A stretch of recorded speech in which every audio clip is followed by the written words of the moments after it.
and a warm welcome to today's LinkedIn Live talk show, proudly hosted by V360.ai. I am thrilled to see so many of you joining us as we dive into an incredibly timely and impactful discussion. The topic of today's session is very interesting. That is the creating a purpose driven workforce, aligning corporate and employee values. So, in today's evolving work environment, there's a pressing need to connect corporate mission with the personal values of employee, just to foster a truly engaged and purpose-driven workforce. So, our panel of esteemed industry leaders will share the insights and the practical strategies to help us bridge the critical alignment gap, diving not just business success, but also individual fulfillment and engagement. So, I'm honored to introduce our panelist of the session. Our first panelist of the session is Mr. Arun. He's working as a vice president and CHRO at Ideation Technology Solution. Arun has over 23 years of expertise across HR functions, known for his strategic focus on talent development, cost management, and process involvement. Arun has a proven track record in fostering a great workplace culture, notably achieved Great Place to Work status for 2 consecutive years. Thank you, Arun, for joining us today. It's a pleasure hosting you. Thank you, Dr. Archana, for inviting me for this wonderful session. Look forward for this knowledge sharing session with my co-panelists, and I'm sure this session will bring a lot of insights for us as well as for the participants who are there. Thank you. Thank you so much. Mr. Arun, I would also request you if you can talk about your professional journey more so that the audience can learn more about you. Definitely, Archana.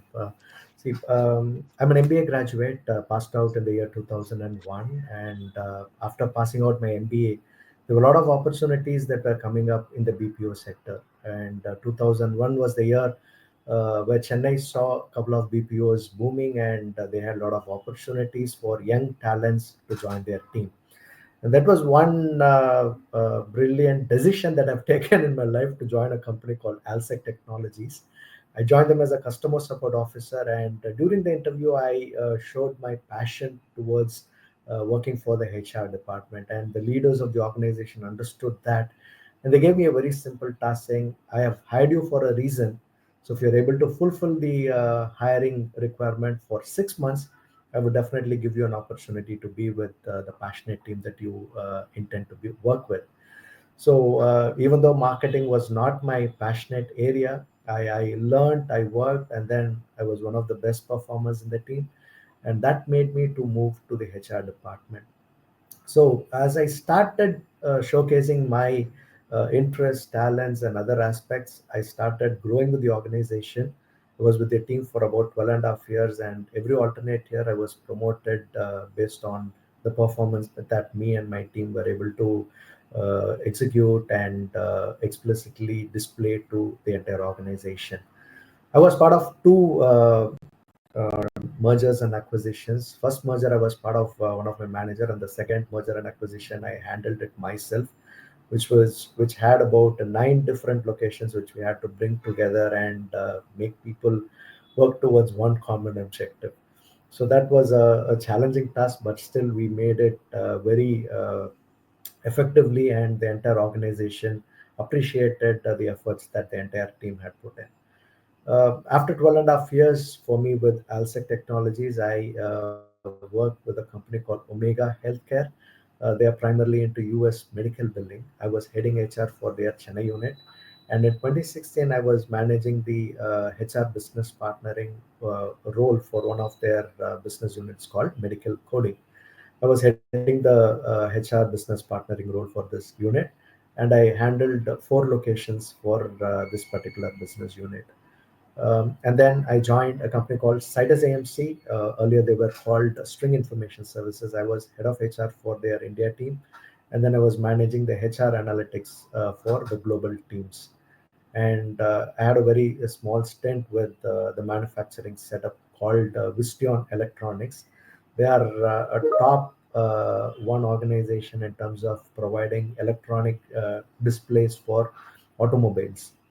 So we manufacture the cockpit and display units for cars and two-wheelers. And recently, I've joined Ideation Technologies as vice president and CHR. That's That's wonderful to about. know. And uh, yeah, that's a very wonderful to learn about the person who have served more than 2 decades of in the industry, and I can totally understand that in the BPO when it is kind of a hiring task or the challenge, you have taken that in a very positive way, because in the BPO it's like a mass hiring is there, so it's not easy to fulfill or take that challenge very easily. So it was a tough challenge which you have taken in your initial. That's really great. Thank you so much. Thank you. So, in the line, our next speaker is Mr. Sainath Sri Nivasan. He is working as a director in the site leader HR at 24/7.ai. Sai brings 16 years of international HR expertise across the various industries with a unique focus on the employer branding, digital HR strategies, and total rewards. Sai's transformative work in aligning talent with the organization goal has played a vital role in building competitive future ready teams. Sai, thank you so much for joining us today. It's a pleasure hosting you with us. Thank you very much, Dr. Archana and the entire panel for joining today. And it's indeed an honor to be part of this. Thank you so much. Sai, we would also like to learn more about you. Sure, I'll keep it very short. So it's been 16, 17 years since I started my career. I was a very bad engineer by qualification, electrical engineer from Anna University. But during my engineering days, I always thought I'm a people's person, and that's when eventually I found my path in human resources. So, fast forwarding 16 years now, at least half of my career has been abroad because I took my HR career very seriously back in 2009 and I moved to the UK for my master's degree. So that's when my international journey started. I was very fortunate to be associated with multiple industries and organizations like Adani Wilmar, Oppo, McDonald's. And then when I moved back to India in 2017, 18, I decided that I'm going to have my own startup. This is where the most interesting phase of my career kickstarted, I would say. Uh, I worked with a couple of startups like Disperse and Tazapay, which were into SaaS tech. So I headed my HR functions for them, working closely with investors and founders. But back in 2020, after COVID, I decided to launch my own startup. And I thought, again, fast forward 3 years, I learned how to fail as an entrepreneur. So uh, perhaps I thought I did a lot of good things, but there was one or two or more mistakes that I could have avoided. And today I'm here again as a HR director of 24/7.ai, where I have a headcount coverage of about 1,800 plus.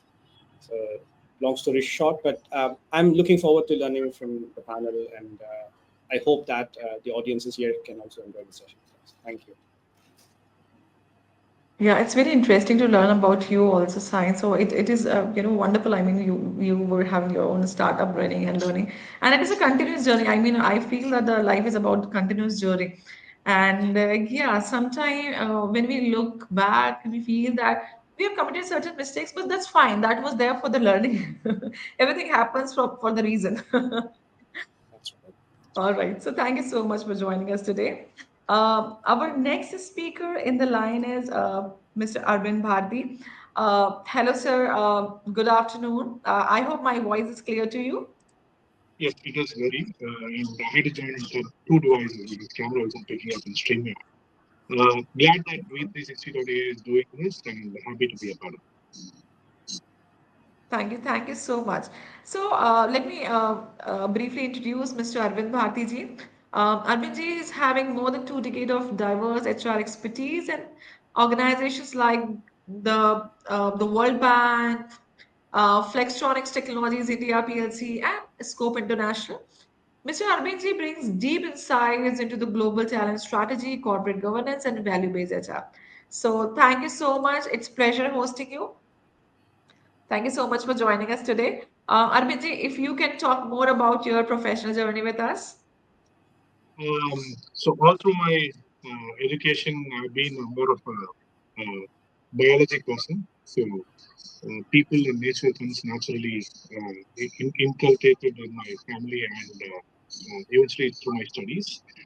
So that's when I was about to do my trying my JRF and other things. That's when one of my professors called me and said that you should probably try management and not invest your time in science. Right, and of course, science had its own investment in early 2000s biotechnology. You still had a lot of years to put on, right? And of course, my family and other situations. So that's when the first my first ever job was in a BPO for a Citibank UK credit card services, and that's when I started, and I parallelly did my PG diploma HR in Liba. So working and work and study on and learn both were happening. And once I completed my studies, I joined Standard Chartered. One through Mr. Joshua, he was the one who guided me, who told me that there are opportunities in HR, and he found me that I had that people thing in me, right? So that's how it started. And when I see it today, it's been a happy 18, 19 years. So been happy. I've been able to touch a number of people's life, and number of people have touched my life also. So I'm glad on both the ways. Thank you so much. Thank you so much for joining us today. And I would also like to welcome our audience, the people who have joined from different corners of the globe. So thank you everyone for joining us today. And let me tell you that each of these speakers had the wealth of knowledge on what it takes to foster the purpose and alignment in the workplace. So I am excited for the insights and actionable advice they will be sharing with us today. So without further delay, let's jump right into the conversation and gain valuable insights on building purpose-driven organization. So just to initiate the conversation, Arunji, I would like to start with you first. So what do you think, Mr. Arun, that what are some core strategy you found very effectively? Maybe you work with a lot of organizations. So as a HR, maybe you might have designed certain core strategy to align the organizational purpose with the employee values across the different level of the seniority. So if you can talk about some of the core strategy and how they work for the organization, so this will really help our audience. Well, definitely. See, I strongly believe in Maslow's need hierarchy theory. So that is one theory that keeps the organization moving even today. So when it comes to certain strategies that I plan or tend to execute for certain teams in the organization, I tend to look at what exactly those segment of employees are looking for. For example, if someone in a leadership level, they may want to have more growth, their career stacking up to a higher level, more perks and benefits. For someone in the mid level, it is more of learning, development, and career progression. And someone at a startup a starting level, they would need more of guidance in terms of what they should do to make themselves be correct at the first time, because we strongly believe in doing things the right way at the first time. So taking those things into consideration, confidence is something that we build with the newly joined employees, and at the same time we give them job security and the kind of career progression that each and every employee can have. So from there, their journey starts, and we try to ensure that their personal goals in terms of their career prospects, their learning and development, and individual development is also taken care of. So with these engagements, we plan to come up with different strategies for each of these levels and provide them with certain aspects that will ensure that organization is obtaining or getting the required performance from the employee, and at the same time employees on the other hand also get certain benefits which help them to develop individually and also stay with the organization for a longer period. So it is basically trying to create a win-win situation, right from an entry-level employee to the leadership level. Yeah, definitely. The Maslow's need hierarchy theory, and I mean, Harsberg theory also, where the motivators and hygiene factors are there. So these are the theory actually with actually helping the organization to understand the basic needs of the people, what they think, what they actually looking for. So thank you so much for highlighting this. Sai, I would like to learn from you about, I mean, what are your thoughts or suggestions that how can companies keep their purpose relevant and adaptive as they grow or shift? Maybe the focus is changing, or maybe they are growing and the external or the internal demands are changing. So, what are your thoughts here? Yeah. Um, Probably I'll start with an analogy as to how we live in our families, right? Head of the family, our fathers always used to say, if you want to stay in this house, listen to what I say. Or, this is the rule that I have for the entire family, right? It could be our mothers or, sisters and brothers. So what it tells us, right, we have always lived in such an ecosystem where someone directs or dictates to what is the kind of culture you want to have in your house or your family. So I think it starts from there. I kind of have a very different approach because I see, or rather I work with a lot of Gen Z's and baby boomers today. Most of the organizations make this mistake of making assumptive and presumptive cultural tenets, right? And what it means is uh, few people, although they might be young, they might simply look just for money.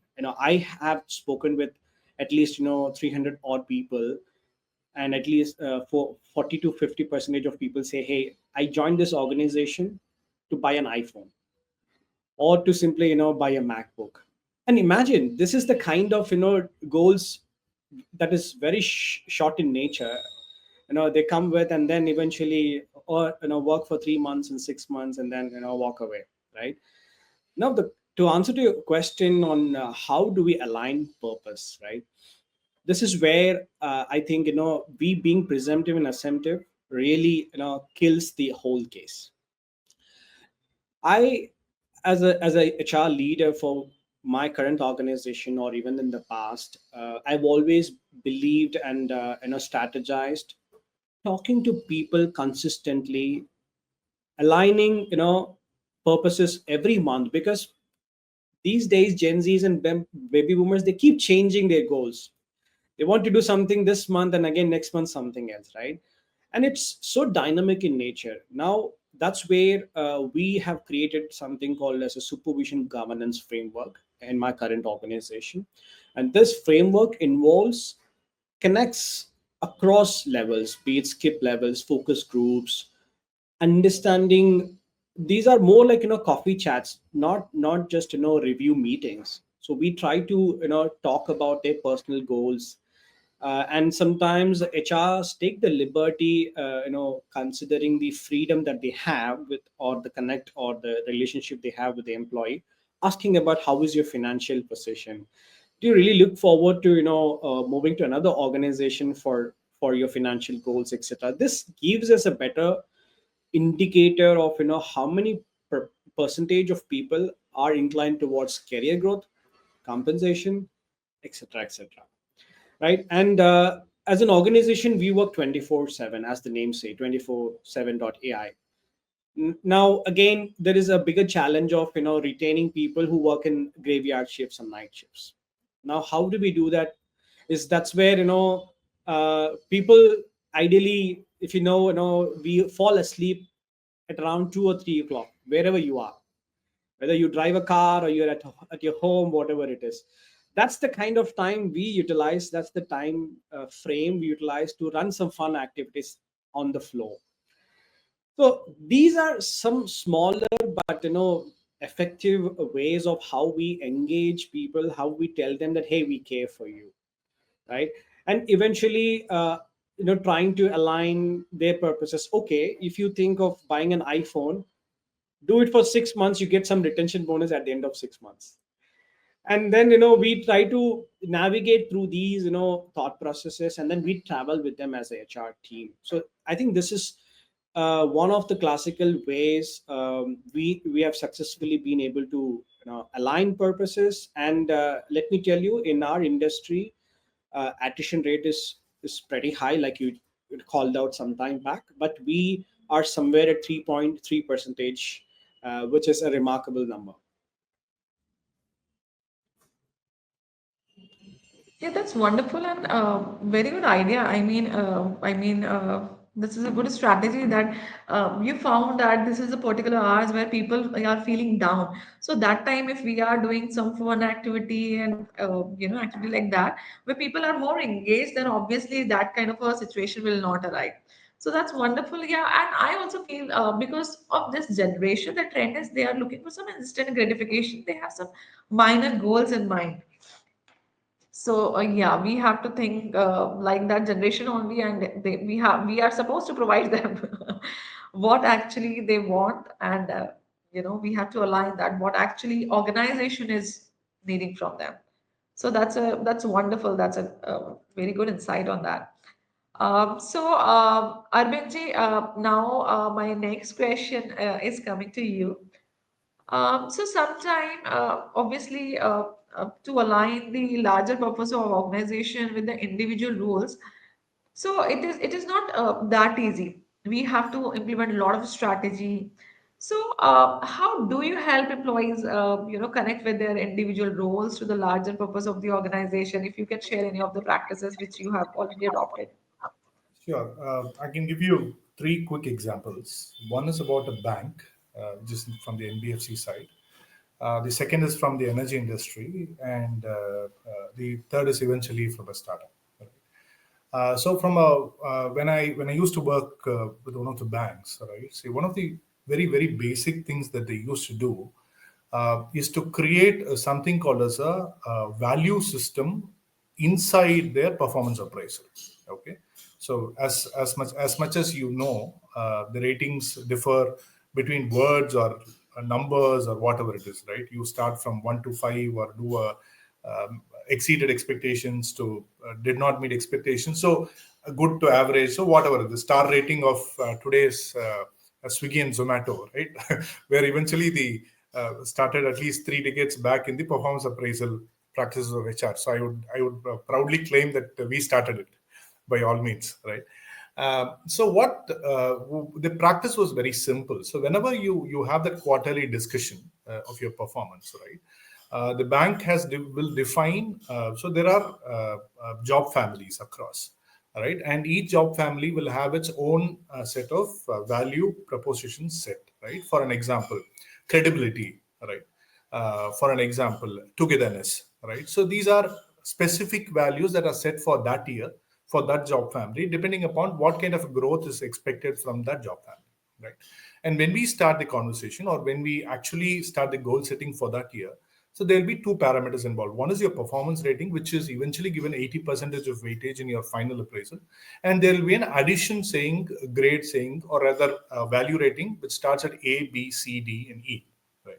So when you have this A, B, C, D, and E, A means that you have aligned, for an example, across three parameters. You've aligned well in all the values, which is set by the organization for that year across all the quarters. Then you are rating, and your performance has been good, but not excellent, but still there, right? Then you may possibly be a 3B or a 2A, right? So what indicates there is eventually that you are not only valued for what you work, right? The usual kind of dialogues that come from the managers, right? So I mean, if you're able to do the work, why am I worried about what you do, right? I mean, that's more or less what we're doing today in millennial. We had to handle it that way, right? In most of the cases, and when we have what they call as the 2K kids, right? So I believe it's not a generation gap. Values are spread across generations. I don't see right from baby boomers to today, millennials, or even the latest generation. There is no differential there. One, right? Second, I'll try to keep it very short there.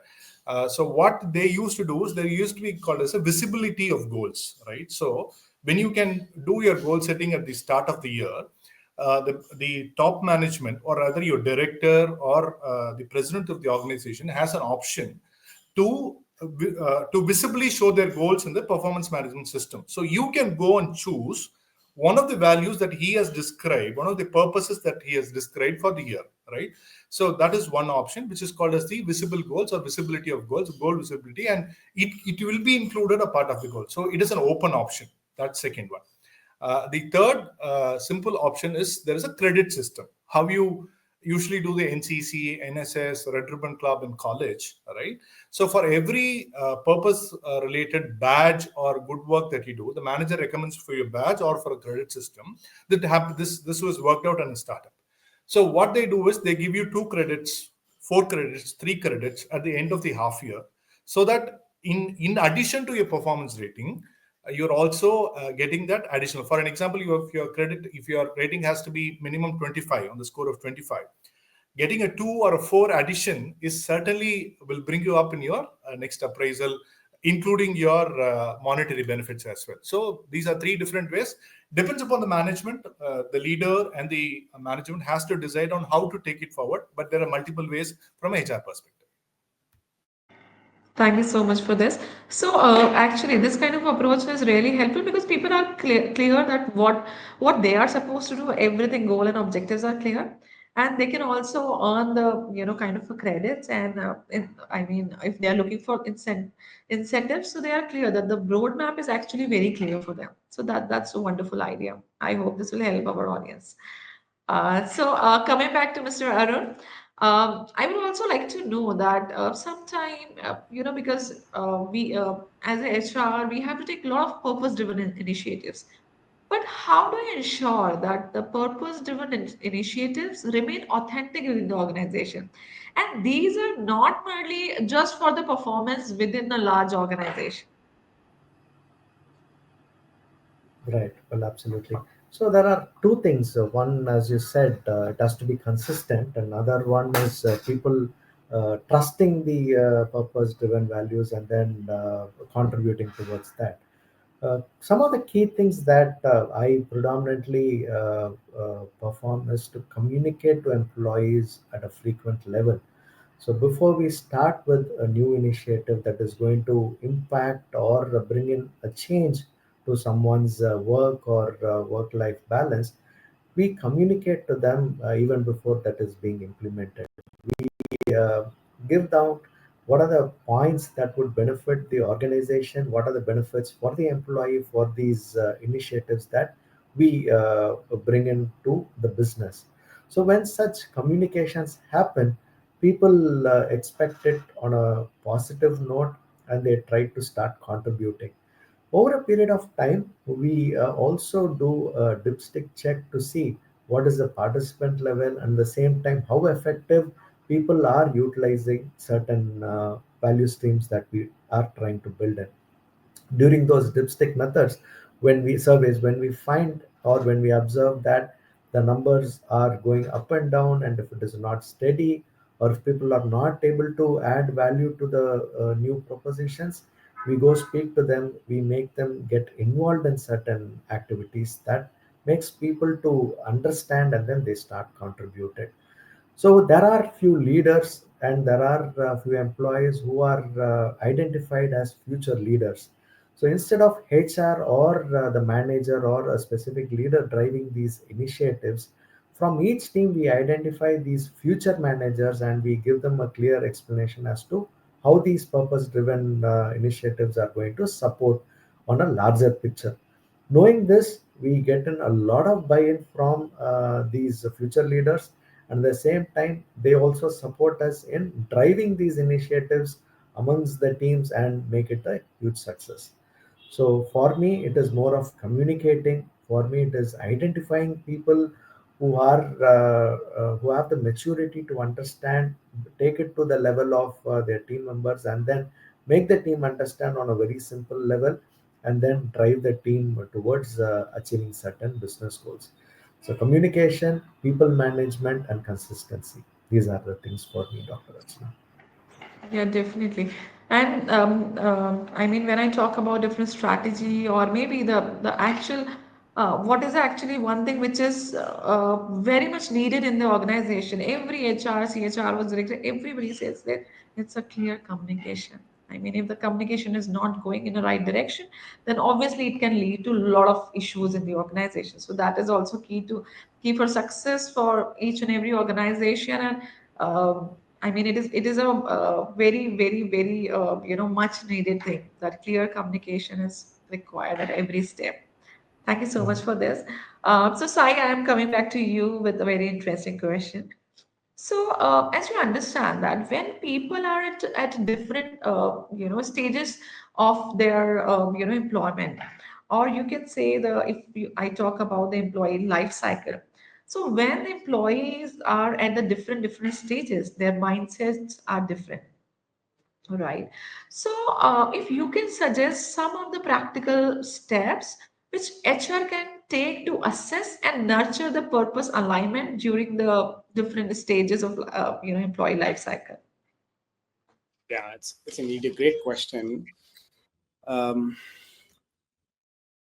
I think the backbone of any organization success, to me, from a people standpoint, would be to hire the right talent, right? And I'm sure most of us here in this forum must have heard we hire for attitude than aptitude.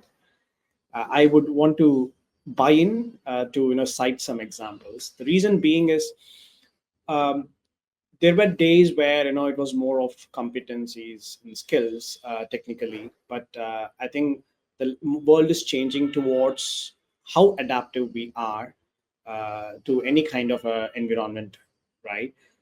So it starts with hiring the right talent. Indeed, when I ran my own startup, working with bigger logos like Big Basket, Amazon, so we used to create talent acquisition frameworks. Okay, and these talent acquisition frameworks mostly involved uh, behavioral competencies, which means there was a higher weightage given to learnability, scalability, growth mindset, global mindset. These are some of the jargons or keywords few people who have been in the organization for a very long time heard it for the very first time, and they said what this growth mindset mean. I am in the organization and I'm growing every 3 years or 4 years, but what it really means is if an organization believes that I want to establish myself as a better HR leader, every year I need to have a graph that's going up. If that has to happen, the person in that role must have a growth mindset to say, hey, these are my improvement areas and I would like some help, be it from a OD department or from your direct leader or manager, reporting manager, just to get some coaching and guidance. So that's typically how growth mindset is built on a particular individual. So in these talent acquisition strategies, I think it's important than measuring or evaluating technical skills. If a company or if the HR team could involve more of these values based evaluation, there are so many tools available. Still you can do it on Word or PowerPoint, but I think it is integral for every organization who comes with the growth mindset in this example to come with such sort of evaluation, so that you pick the right talent into the organization, and then the rest follows in the entire employee life cycle. Yeah, definitely. So thank you so much for your inputs here. Arpanji, actually, my one more question which I would like to ask from you, which is actually connected to this particular question, which I have taken for sign. So, if you can share some examples of the purpose-driven initiatives that actually significantly boosted the employee engagement or the morale within the organization. Okay. Significant improvement in the sense, are you talking about measurable thing, or is it just for a period or something like that? Yeah, for the measurable thing, maybe they have, I mean, the engagement has increased during that, after taking that particular initiative within the organization. See, it's again very subjective, but there are ways to handle it from a Yes. purely statistical point of view. All right, whenever you run the employee engagement survey after the performance appraisal or during the mid of the annual performance appraisal cycle, the engagement surveys is usually on a better rating. Okay. So if at all you are planning for something with a purpose driven or a value driven initiative and to see where it stands. For an example, I'll give you a very simple example. Between 2014 2017, I was a part of a KPO, right? And eventually we were spread across Chennai, Bangalore. We had office in Argentina, one in China and other areas, right? And of course, headquartered in US, right? Now the problem is employee engagement survey is standard across the organization, and people who are working across different job families are sitting across the location. So what you have to do is you'll have to create different purposes for different zones, for different geographical zones, right? So I usually call it as the people, problem, and aim, the PPA issue, right? So if you are very clear about the purpose that you're going to give for that set of people, for that set of problem, and if you can give that set of aim, then your engagement score will always rise, provided that your engagement survey itself is based upon what has happened in the last 6 months. The biggest challenge that we have is our engagement surveys when we measure the engagement levels of employees. Today, we are talking about mood surveys, AI supported face recognition mood surveys, login and logout mood surveys, right? There are multiple. So I'm not going to recommend any tool here, but what I'm saying is, regardless of the tool that we are using, if you're clear about what we are going to devise, see, we are people advisors, right? End of the day, well, what do we handle as people, right? And if we can help the people and business bond here and to help them to input this initiative as a part of the questionnaire in your employee engagement survey, which is happening once in a year or 6 months once or something, depending upon what you're doing, it is highly possible that you will know the results easily. I'm not claiming that it will always raise, right? But I'm saying it will show you where you are standing and it will indicate. So this 2014-17 thing, so we had a very different challenge in Bangalore and we had a very different challenge in Chennai, right? So in Chennai, what we did is we had a very close by. So the office area used to be flooded very often, okay, especially during November, December, and slightly before that, sometimes in October, right? So eventually, daily office commute happens to be difficult in some parts of Chennai. I mean, it's very common to all the urban areas of today's India. So what we used to do is we took up a small project. Of course, it's a CSR initiative, but we made it an on-employee engagement. All 360, more or less, people getting into the lake clearance, which was just 50 meters near to our office, right? So that kind of thing not only helped our office premises to be slightly avoiding the flood prone area, right? It also helped the employee commute, eventually helping them for a better commute. But the same did not work out in Bangalore when we created as a CSR initiative. So eventually, then we went up talking to Cheshire Homes and creating and skill training program for paper bag making and tailoring programs and other things, right? So again, I'm not claiming that all 100% people created the engagement, but you can identify who are your future superstars, who are your nearby what do you say, achievers who are going to come, and if you can help them create that visibility, help them to be a part of this kind of a program, it eventually helps them add one more value. Now this is one part of it. There are multiple areas that you can try and do it. I think I will pause you. Thank you so much. And I can totally relate the if you're running any kind of a survey and try to measure something before appraisal and after appraisal, you can see the a lot of changes in the mindset of the people. So yeah, this is the one thing which as a HR you are supposed to handle it and work on that. So thank you so much for wonderful inputs here. So Mr. Arun, my next question is coming to you. So, many people wanted to know that if you can suggest some of the methods or the tools where you might have used to measure the impact of the purpose alignment on the employee engagement. Okay. See, there is an internally built tool that we used in one of the organizations. So, as Mr. Arvind Bharati mentioned, along with the performance scores, the values that they add to the specific organization value stream is also taken into consideration. we came up with a specific tool just to ensure that employees are able to understand what are the values for the particular year they need to achieve, and how those values significantly impact the business on a greater level. So this internally built tool had a percent varying between employees and the leaders, where the leaders had a higher percentage because it has to be a top-bottom approach, and significantly the employees in the ground level had a significant percentage that impacted their overall deliverable as well.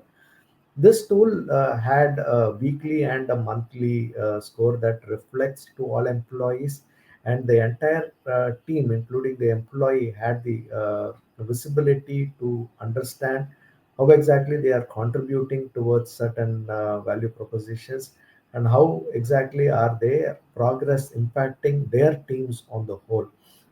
And this collectively became a teamwork, because I wouldn't say it was a target oriented initiative, because every team leader did not want their teams to have a low score. The team leaders started motivating the team members, making them understand how impactful it is for employees to display and create impact within the team that impacts the overall organization. So over a period of time, what we did was we started conducting competitions after streamlining these tools. These competitions were healthy, so that each team came up with their own incentive plan, saying if I was able to achieve this at this time and make it more consistent, X amount will be our incentive plan, because that is the kind of business profitability we had.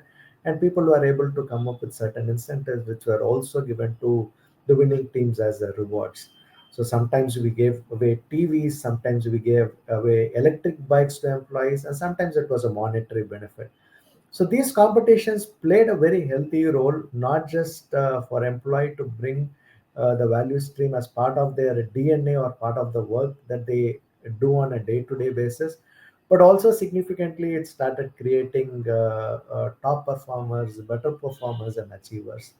So this consistently definitely helped us, and this internally developed tool was used for about 15,000 employees spanning across India, Philippines, and the US. So this helped three locations to compete, and annually we came up with a reward for the best location, best team, best manager, and the best employee who was able to consistently perform.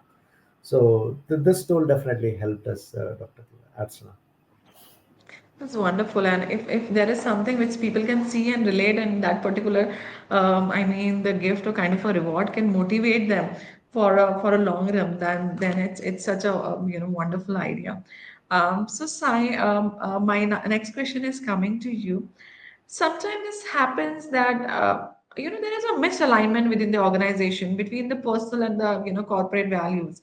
So and this particular thing actually leads to the more attrition rate within the organization, and this brings obviously a lot of challenges for retention.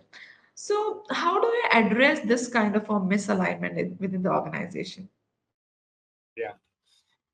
Again, an interesting question, and I wanted to quote what Mr. Arun said. It brought smiles in me, when he said that there were bikes and cars offered. And as an ex-founder and CEO of a startup, I would have loved to give, or rather receive, from one of my founders. So, which eventually did not happen. But see, that's the whole thing, right? Sometimes what we perceive is not the reality. Okay. Now, why I say this is there will naturally be misalignment between our personal values and the corporate values. That's why I started with that analogy of what it was to live in a family. We do not like what our father said, but we still manage to. Now the question is how organizations can deal with it. First things first, I think it's important to acknowledge that there is a misalignment. If the company's top leadership thinks that every employee of mine has to buy my cultural value, that is totally wrong. Because today everybody comes with diversified upbringing, come from different state, city, language, caste, creed, whatnot. So it's important that the top leadership recognizes and create a culture of inclusivity, as in I will have some beliefs of my own, whether I'm a junior resource or a senior most employee of the organization. So it's important to create forums to voice my opinion. That's one. Two is there is a very different approach, or rather unpopular approach that I use. I'm sure most of us in this forum might be talking about NPS, which calculates the satisfaction. But what I have done to my clients in the past is not just about using the satisfaction score to say that we are doing great. I have always advocated those detractors. If people know what NPS is, it has promoters and detractors. Now, detractors are going to be my focus, as in, those are the folks who really don't buy whatever the case may be. It could be a value, it could be, simply the leadership or something of that sort. So, my detractors should be my primary focus once I complete my quarterly NPS service. These detractors will tell me where exactly the organization is not able to align, right? Third most important thing is, now that two steps could be possibly done, we will have to identify the common ground. I might like something in the organization, but not exactly the kind of expectation it gives me, but still there should be some common ground we achieve. And then is when you start reinforcing through identifying leaders, like co-panelist Mr. Arvind pointed. It's important to create that value system in everybody. So I probably will identify ambassadors in every team, every squads possible, so that they will able to cascade what exactly the top leadership looks like. So it is top down approach in this regard, where misalignment happens. It's important that our ambassadors pass the right message, and doing all these steps kind of helps us stop, or rather procrastinate, people's exits. More often, if you tell me, okay, I have a person leaving the organization, will you be able to stop immediately? You may not, right? But you can at least delay their exits, and by delaying the exit, you will get an opportunity to do things better or correct the mistakes that you do. This is typically how retention happens, and that's what I have been able to advocate to people. Yeah, I totally understand. I mean, if you can delay the exit, then obviously you can, understand, resolve things in a better way. Yeah. So definitely, this is strategy can be helpful for many organizations. So, Mr. Arbenji, my next question is for you. So sometime it is like I mean, in organization we feel a lot of challenges, I mean, coming up in the way. So I mean, if you can suggest, if I mean, you can also suggest us some methods or maybe the tools to measure the impact of alignment. And also I mean, in the organization we have to maintain the momentum, that always there should be purpose driven initiative in the organization, because a lot of time we face multiple challenges which is coming up in the organization. So how to maintain that particular momentum in the organization, if you can suggest on this also. I would say take that learning from MSMEs, right? Because MSMEs are more close knitted.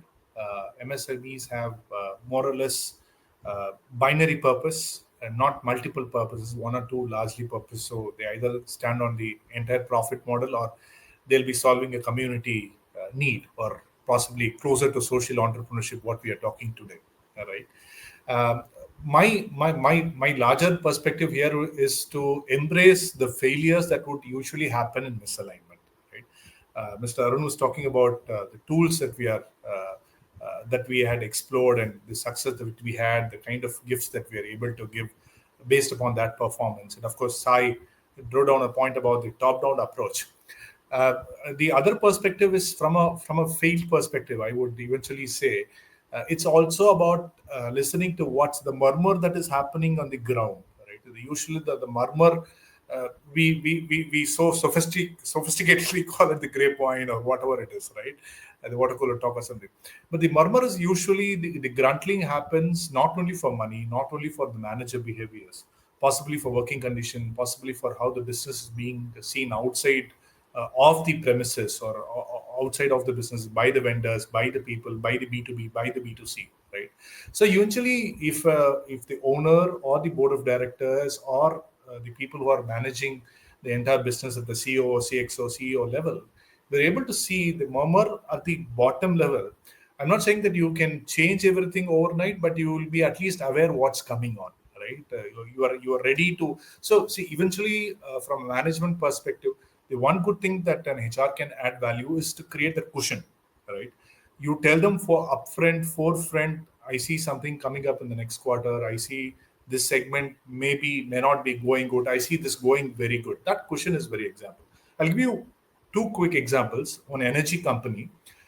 He's a very successful entrepreneur, and he's well known in a lot of these CII kind of networks, right? And I used to work for him between 2018 2020 for those 2 years. It's into energy. So he was a very well settled man. He had his board of directors very happy. His son was in Germany. They had a new manufacturing setup there. So they were all very happy between that time. And he had presented a purpose, and he wanted his small net of founding team from people who have worked with him for 20, 25 years, at least to earn 10 lakh rupees in the next 3 years. So his idea was 2021. I want to make sure that each of you have 10 lakh, minimum 10 lakh. He had a plan for 30 lakh, very well devised, financially pakka plan. You know what? Once that plan was rolled out, the attrition started to be higher because surprisingly, people did not want future gratification, and they wanted immediate gratification. And they were all in their mid 30s and mid 40s. I can even name someone who's close to the 50s. Very surprisingly, I'm talking about one gentleman, very, very high in values, and saying that you will earn this money in your account as an incentive 3 years, and I'll also give an ESOP. All right. Attrition started happening very highly once he started, because the problem there was what he missed to communicate is who will lead the organization after 2021. It was the biggest question, which became the murmur inside the organization, which was not listened. Okay. Vice versa, I'll give you another positive example. I'm very sure that you have not heard about the company's name, but the name of the person. Jayashree Industries, run by Mr. Muruganandam. You'd popularly know him by Akshay Kumar as Padman, right? So the entire change. Coimbatore is known for that. The entire Western Tamil Nadu belt is as industrial as Nagpur or any other area, right? So that entire belt. So what the change? Regardless of what awards that he got in IIT or Government of India or whatever it is, he was able to give that exact purpose to his employees. And now he is able to build that organization, Jayashree Industries, for the last, I think, more than 14 years now. And he is able to be successful because he had a community issue in hand, and he had a low-cost solution with it, and he had all his employees to serve that problem. So if you can listen to the murmur from the below, and if you're able to resolve that one side, and if you're able to give that smallest purpose to the bottommost employee, I think you are a success. Thank you so much for this input. Sai, I know you have a hard stop at 12:55. So thank you so much for joining us today. It was pleasure hosting you. Thank you so much. Thank you very much, and excuse Thank you, me sir. for that. Thanks. Thank you Thanks. so much. Thank you so much. Thank you, Zai. Bye. As we are also close to the end of the session, Mr. Arun and Mr. Arvind, I would request if you can give one piece of advice or suggestion to the HR community to align the purpose-driven engagement with the employees. See, again, communication and reiteration is very important. So when there are two-way communication that an organization intends to perform, they not only voice out what their requirements are, they are also able to listen to the employees, understand what they are expecting, and they can definitely create a win-win situation. Sometimes organizations grow rapidly, and during this rapid growth, they miss to meet people, they miss to connect with people, because of which certain rumblers happen, and that creates a very bad momentum with the existing employees and the new employees. So, no matter how rapid an organization grows, it is not just HRs who are responsible for the communication.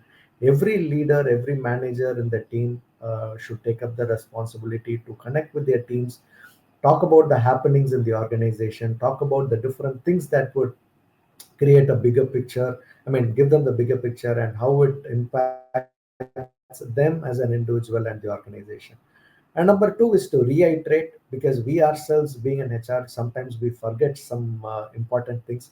So for us, our managers reiterate certain things, and similarly, as HR and leaders, we need to reiterate certain important aspects to our employees so that they are kept appraised of what is required, and we don't tend to deviate.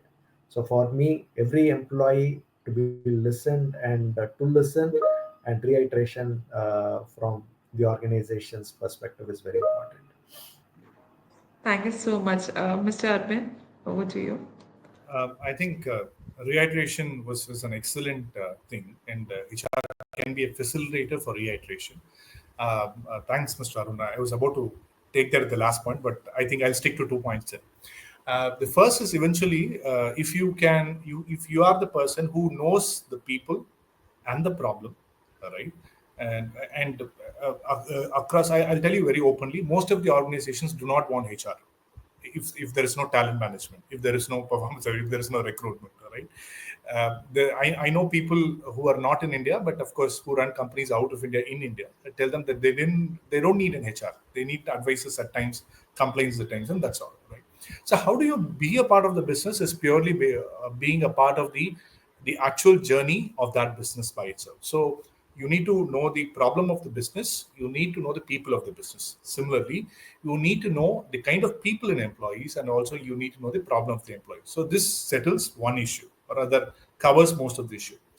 The second largest suggestion or learning that I've got, which I share with all my counterparts, is that you decide only on two things. One, is your business people business, or is your business process business, right? Most of the entrepreneurs today would like to run process business but not people business. So you decide between those, and I think you will find your way out. Thank you so much. Thank you so much for all the suggestions and advices, Mr. Arun Arvind. It can come with the experience only. So thank you so much for all your advices and suggestions. Um, I would like to extend heartfelt thanks to all our panelists, Mr. Arvind, Arun, and Saina. Your insights and aligning the corporate values with those of the employees have offered invaluable guidance to everyone seeking to create more purpose-driven, engaged workplace.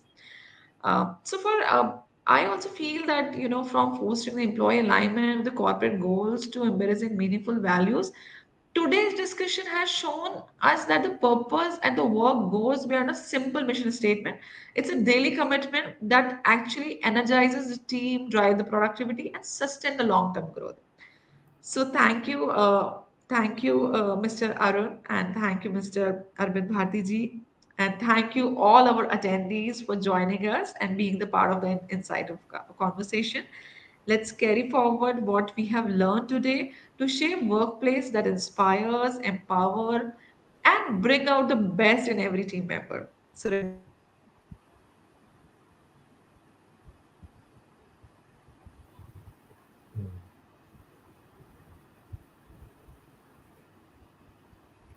Uh, I think Dr. we lost Archana? you. Yeah, Yeah. I think. Okay.